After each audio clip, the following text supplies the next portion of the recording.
Cher Ibrahima Thioub, au nom de la République française et en vertu des pouvoirs qui me sont conférés, te remettre les insignes de commandeur dans l'ordre des Palmes académiques.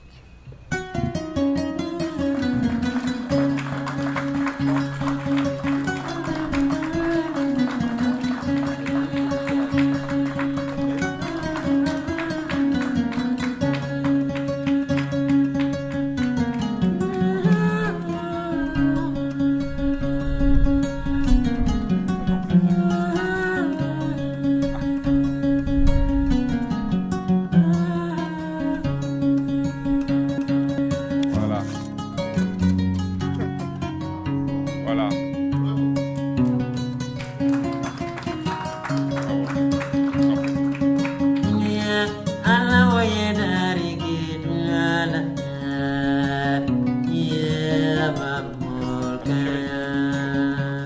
Excellence, Monsieur l'ambassadeur de France au Sénégal, Monsieur le ministre de l'Enseignement supérieur, de la Recherche et de l'Innovation du Sénégal, merci d'être venu. Ça me va droit au cœur votre présence. Monsieur le secrétaire général de l'UCAD, Mesdames, Mesdemoiselles, Messieurs les membres du personnel de l'ambassade de France au Sénégal, mes chers collègues enseignants et chercheurs de l'Université Cheikh Anta Diop de Dakar, chers amis et condisciples normaliens, chers collègues historiens, chers membres de ma famille, épouses, frères, sœurs, fils, filles et nièces, Méné, Fat Bintou, Mbaye, Modou, Mben, Thiama, Mam Diara, et mes chers petits-enfants, Sokhna Eli et Chérif Mohamed Ali. Mes chers amis, distingués invités en vos titres, grades et qualités. Nous sommes honorés d'être accueillis en cette auguste résidence de l'ambassadeur de France au Sénégal et nous mesurons combien cette hospitalité participe des liens plusieurs fois séculaires que nos deux pays ont tissés par-delà l'Atlantique de façon exemplaire. Nous voici donc conviés, Excellence, pour recevoir la médaille de commandeur dans l'ordre des Palmes académiques. Prestigieuse distinction qui figure parmi les plus anciennes et les plus prestigieuses de la République. Vous me faites ainsi l'insigne honneur de m'adouber dans cet ordre dont les membres sont des personnalités qui se sont illustrées par leur mérite dans le métier de l'enseignement ou pour service rendu à l'institution académique. Excellences, Mesdames, Messieurs, ma fierté en la circonstance est de prendre place aux côtés de cet aréopage de personnalités qui ont apporté leur contribution au patrimoine de l'éducation en France et dans d'autres pays à travers le monde. Mais cette fierté se nourrit également du sentiment de partager cet honneur avec toute une génération d'instituteurs et d'institutrices entrés en carrière depuis maintenant plus de 4 décennies. Vous comprendrez donc qu'il ne m'a pas été possible d'apprendre votre décision de me décerner la médaille de commandeur de l'ordre des Palmes académiques sans penser à toute cette génération, mes condisciples des années 1970, issus des écoles normales et des centres de formation pédagogique spéciale, CFPS, qui ont essaimé dans les 4 coins du Sénégal. Affectés dans les îles, aux frontières ou en terre ferme, dans les villages plus souvent qu'en centre urbain, ils ont servi avec un dévouement et un engagement sans faille l'école de la République. Je voudrais commencer par insister sur le sens et la portée de l'immense chantier du service de l'école publique, bâtisseur de la République dans nos différents pays, et j'allais même dire bâtisseur de la nation sous toutes les latitudes. Nous savons combien l'école publique a apporté à la France, tout au long de la Troisième République en particulier. Les lois Jules Ferry l'ont rendu obligatoire laïque et gratuite. Victor Hugo, Charles Péguy, Jean Jaurès, Albert Camus nous ont laissé à ce propos des pages littéraires admirables de grandeur. Je voudrais ici évoquer le propos de Charles Péguy dans son éloge aux hussards noirs de la République, ainsi qu'il nommait les maîtres d'école de la Troisième République. Il explique en effet, dans son texte L'Argent de 1913, le caractère central, sinon stratégique, de l'institution scolaire, l'école et le maître d'école en particulier, dans la société. On a cru pouvoir transférer le modèle dans la colonie sans la force émancipatrice qui faisait son essence. Vaine tentative. Au Sénégal, on l'oublie trop souvent, l'école a également accouché à la suite des daara de la modernité contemporaine. Saint-Louis a joué dans cette dynamique un rôle prépondérant en tant que ville éminemment scolaire qui a abrité, avec les 4 communes, les premières initiatives de l'institution scolaire en Afrique française. Ces villes qui ont également vu se constituer les premières élites indigènes, celles qui ont donné les premières œuvres de notre littérature nationale francophone, dont l'école est le bénéficiaire principal. Au reste, au-delà du Sénégal, c'est toute l'Afrique occidentale française que l'institution scolaire reconfigure au lendemain de la conquête coloniale. Bien sûr qu'il n'est point question dans mon propos de faire l'éloge de l'école coloniale, puisqu'à mes yeux, dans son essence comme dans son principe, la colonisation reste un épisode tragique de notre histoire. On en convient, cette école était certes élitiste, malthusienne et surtout aliénante. Mais il est de la force et de la puissance toujours insoupçonnée de tout savoir, peu importe qui le diffuse, quelles qu'en soient les conséquences, y compris quand il vise la négation d'une culture, de garder en lui une part de force émancipatrice, si infime soit-elle, à partir de laquelle les hommes et les femmes de bonne volonté peuvent faire tomber tous les murs de Jéricho en débarrassant le savoir de sa gangue aliénante. À mon avis, on ne souligne plus assez la fonction sociale de l'école publique, notamment son rôle d'ascenseur. Un bref survol des mutations qui se sont opérées en Afrique enseigne combien l'école publique a été le facteur décisif de maintes évolutions, notamment du passage de l'architecture de l'ordre ancien à une dynamique nouvelle. Dans ses mémoires intitulées Amkoulel, l'enfant Peul, Amadou Hampâté-Bâ restitue, dans une langue savoureuse, les souvenirs de sa première rentrée scolaire. Permettez-moi, Excellences, chers invités, de revenir là-dessus par une longue citation du texte. Il dit « Il n'existait pas de bâtiment spécial pour l'école. Les cours se donnaient dans un hangar de l'ancienne écurie royale aménagée en préau. À notre arrivée, le maître d'école était en train de donner son cours aux 23 élèves de sa classe. Il interrompit sa leçon et se tourna vers nous. Koniba Kondala lui remit la note du commandant et nous présenta, puis il partit sans attendre. Le maître se leva et nous conduisit au dernier rang de la classe. Il me fit asseoir à l'avant-dernière place et Madani à la dernière, en nous demandant de tenir nos bras sagement croisés sur la table. Je me perdis en réflexion. Pourquoi m'avait-on placé avant Madani, fils du chef du pays? Et pourquoi Daï Konaré, l'un de ses captifs, était-il assis au premier rang? Peut-être était-ce une erreur. Après un moment, je me levai pour céder ma place à Madani et m'installer à la sienne. « Qui vous a permis de changer de place ?» s'écria le maître en bâmonnant. Mais mon épouse pourrait vous le traduire peut-être. Je me levai et répondis dans la même langue que parlaient d'ailleurs la plupart des enfants. Madani est mon prince, monsieur. Je ne peux pas me mettre devant lui.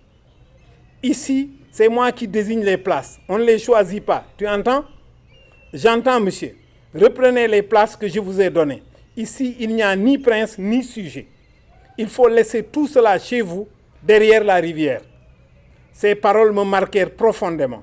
Comment cela était-il possible Dans nos associations, nous étions camarades, tous égaux, mais nos fonctions respectives reflétaient tout de même plus ou moins les classes respectives auxquelles nous appartenions et nul n'en avait honte. Ici, d'après le maître, il n'y avait plus rien.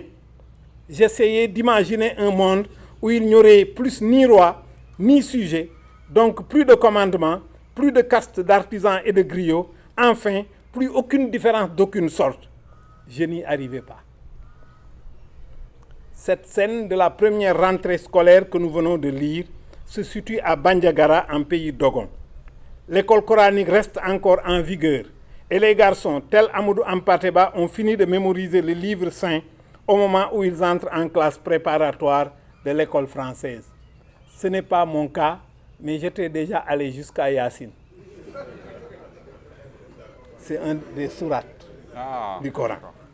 Mais je n'avais pas terminé le livre.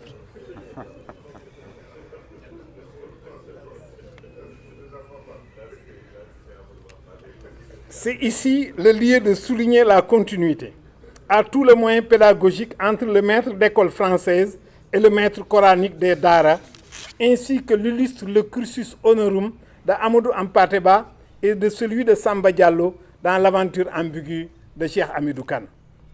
Je dois vous raconter une anecdote.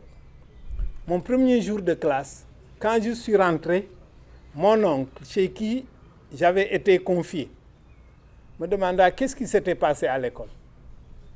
J'ai commencé à lire la liste alphabétique de la classe par ordre alphabétique. Et je l'avais entendu une seule fois de la bouche du maître. Mon grand frère, qui était déjà au CM2, vint mettre sa main sur ma bouche pour me dire d'arrêter, que ce n'était pas possible que je connaisse par cœur la liste de la classe après l'avoir entendue une seule fois. C'est cette continuité de l'école coranique. Et aujourd'hui encore, je sais bien que c'était Tcherno Agne, Aïssetou Awaba, ainsi de suite. Mais qui sont-ils donc, les bâtisseurs de cette école nouvelle? À quelle tradition scolaire se réfèrent-ils comme modèle?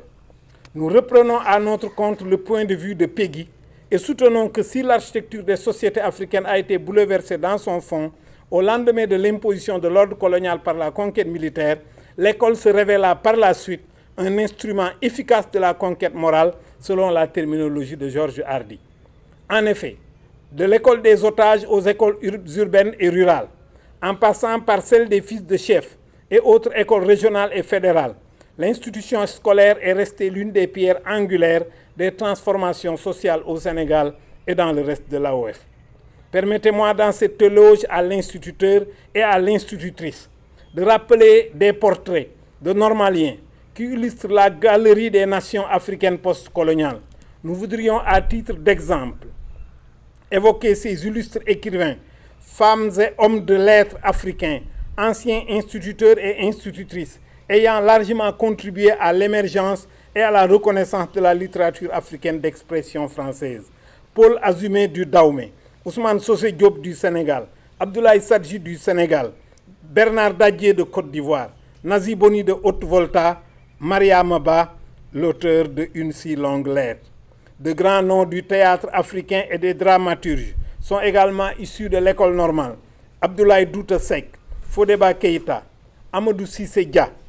N'oublions pas l'historienne ivoirienne Henriette Dagri Diabaté. Dans le mouvement sportif, Joseph Gomis, ancien maire de Dakar, qui a fondé la Ligue de football de l'AOF en 1947. Abdoulaye Fofana, d'illustres hommes politiques. Abdoulaye Thiam, Mamadou Dia, Majmoud Diop du Sénégal, Félix Roland Moumié du Cameroun, Awa Keïta, Bintou Bamba Traoré, Modibo Keïta, Filidabo Sissoko en sont quelques-unes des figures les plus emblématiques. L'école normale aura aussi fourni à l'Afrique subsaharienne une dizaine de chefs d'État, 6 présidents d'assemblée territoriale ou nationale, 4 chefs de gouvernement, plus de 60 ministres et de nombreux hauts fonctionnaires internationaux. Au demeurant, 2 lieux symboliques résument bien cet état de fait. L'école normale des jeunes filles de Rufisque pour la formation des sages-femmes et des institutrices. L'école normale Vidiam Ponti qui a pérégriné de Saint-Louis à Gorée, puis de Sébikotane à Thiès. Les premiers de la classe devenaient instituteurs, les autres médecins africains et commis d'administration. Le cours normal de Sébikotane fut transféré à Mbour, où les élèves préparaient le brevet pour devenir instituteurs adjoints et éventuellement le concours d'entrée à l'école normale régionale Demba Diop de Mbour ou William Ponty de Thiès pour sortir instituteurs stagiaires après une formation de 3 ans. Les centres de formation pédagogique, un centre de formation pédagogique spécial furent créés pour accueillir sur concours les titulaires du brevet et du baccalauréat, issus pour partie des élèves des collèges d'enseignement général ou des lycées et pour partie d'élèves de Ponty qui n'ont pas été, comme certains de leurs camarades de promotion, orientés à l'école normale supérieure de Dakar. En résumé, jusqu'en 1993, la professionnalisation du métier d'instituteur a été le pilier central de l'édifice de l'institution scolaire. Tels les hussards noirs dont parle Peggy, le corps des enseignants de l'élémentaire a ouvert la voie à une scolarisation de qualité dans les 4 coins du Sénégal. On aura d'ailleurs observé que c'est dans un esprit militant que ces premières générations d'enseignants ont également investi les différents corps de l'administration, devenant, grâce au concours professionnel, magistrats, inspecteurs d'État, ambassadeurs, administrateurs civils, ingénieurs et bien sûr professeurs du secondaire et du supérieur. La réforme intervenue à partir de 1993 s'est traduite par la mise en place des écoles de formation d'instituteurs Bac+1, mettant ainsi fin à cette longue histoire des normaliens et des normaliennes. Excellences, Monsieur l'ambassadeur, Mesdames et Messieurs, cette histoire est en partie la mienne et celle de mes amis et condisciples dont je salue la présence ici. Véritable couteau suisse, le maître d'école était préparé depuis l'école normale à former des esprits et des corps par les sciences, mais aussi par les arts, la littérature, le sport, la musique, non pas comme simples consommateurs, mais surtout comme concepteurs et producteurs. On se souvient du fameux théâtre de Ponty qui a produit tant de talents de la plume et de la voix. Passé le temps des interprètes et des autres traducteurs de fortune, l'instituteur s'est imposé comme l'incontournable intermédiaire de la production des savoirs sur l'Afrique. Du fait de sa maîtrise des langues africaines et françaises, mais surtout sa connaissance du milieu. Les auteurs des hussards noirs de la colonie, dont Céline Labrune Badiane, ici présente, ont montré combien ces maîtres sont vite allés au-delà de la commande de leur supérieur hiérarchique, l'inspecteur de l'enseignement, des sociétés savantes, des instituts de recherche, des services de l'administration et surtout des institutions d'éducation pour produire un savoir historien, géographe et ethnographique. La collection des cahiers de William Ponty, conservés à l'IFAN Cheikh Anta Diop de l'Université Cheikh Anta Diop de Dakar, en sont la meilleure illustration. Au service de l'État et du terroir où il enseigne, l'instituteur rural ne se limitait pas à l'exercice de sa classe. Tour à tour bureaucrate, menuisier, maçon, vannier, jardinier, cultivateur, fermier, médecin, forgeron, il était le maître Jacques, le touche-à-tout, le Manitou, comparable à l'âne de Bouridan. Écoutons à ce propos le témoignage de l'un d'entre eux, Dominique Traoré, daté de 1947, sur sa carrière des premières décennies du siècle dernier, reproduit dans les hussards noirs de la colonie. J'ai dû déployer une grande activité pour servir, en dehors de mes fonctions officielles, de commis expéditionnaire, d'interprète, de secrétaire de tribunaux, d'aide à l'agent spécial, de secrétaire à l'infirmier et au vaccinateur. En outre, je fus chargé pendant la guerre 14-18 de lire et de répondre à toutes les correspondances adressées aux familles indigènes. À chaque fois que le commandant de la région se déplaçait, il me confiait l'expédition des affaires courantes. Je me suis toujours acquitté correctement de ces missions sans que mon école en souffre aucunement. C'est cela que j'admire chez l'instituteur. Ce que ces instituteurs ont réalisé est d'autant plus valeureux dans un contexte colonial plutôt coercitif. Outre les discriminations raciales portant atteinte à leur dignité, ils étaient confrontés à l'impossibilité de passer les diplômes métropolitains, verrouillant systématiquement leur carrière.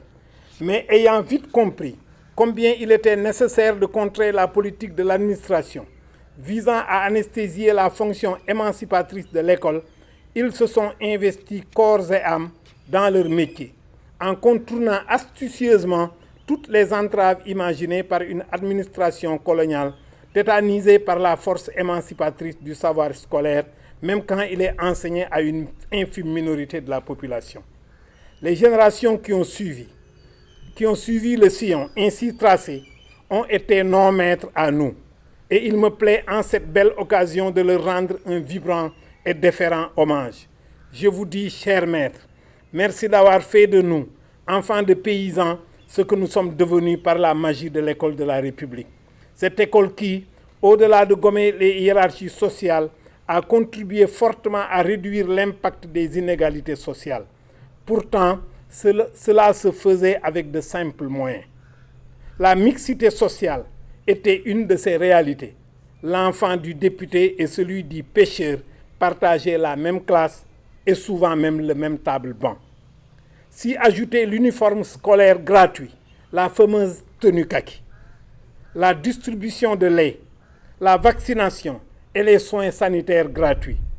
Dans cette école, l'action des maîtres dévoués corps et âme au service public et les ressources ainsi mises à disposition par la République réduisaient considérablement les inégalités de chance portées par les origines sociales des élèves. On me taxera avec raison d'être un nostalgique. Oui, je le suis et le revendique même.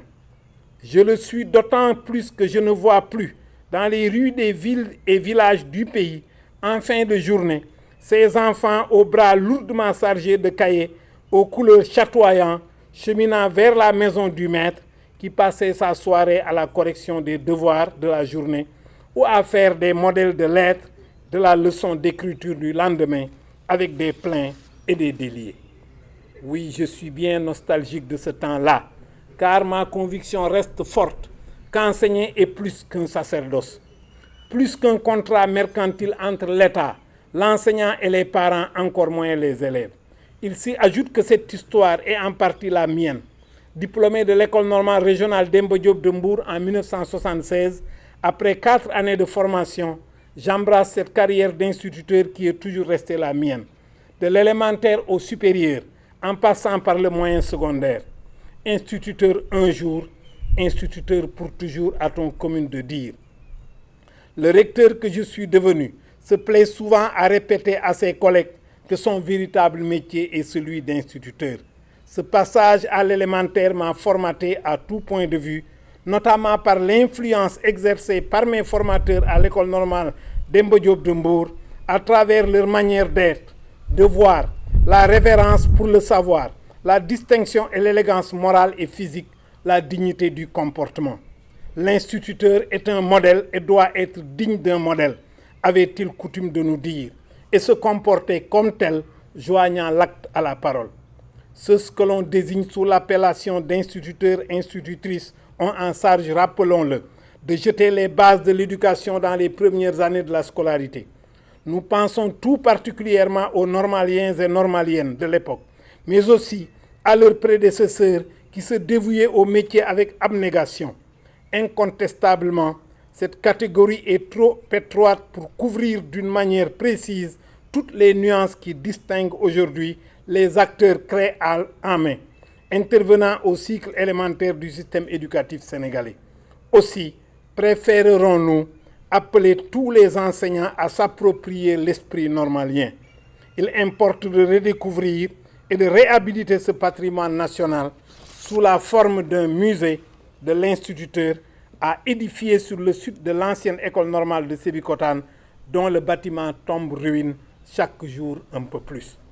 Excellences, Mesdames et Messieurs, je voudrais terminer mon propos sur cet appel à sauvegarder et réhabiliter l'institution de l'école de la République, au pouvoir public d'abord, puisqu'ils ont en charge la gestion des institutions de l'école au premier rang, aux acteurs du système, personnel enseignant, syndicats d'enseignants, parents d'élèves, associations de la société civile.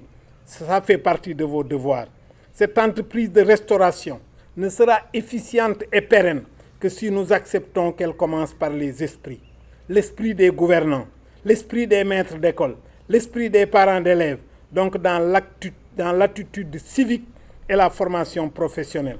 Sans oublier bien sûr dans l'amélioration des conditions de travail, de l'environnement de l'école, des rémunérations et dans la reconnaissance des mérites des femmes et des hommes qui soutiennent de leurs efforts quotidiens cet édifice ô combien important pour la paix et le développement de notre nation, voire du monde, par les temps qui sont les nôtres.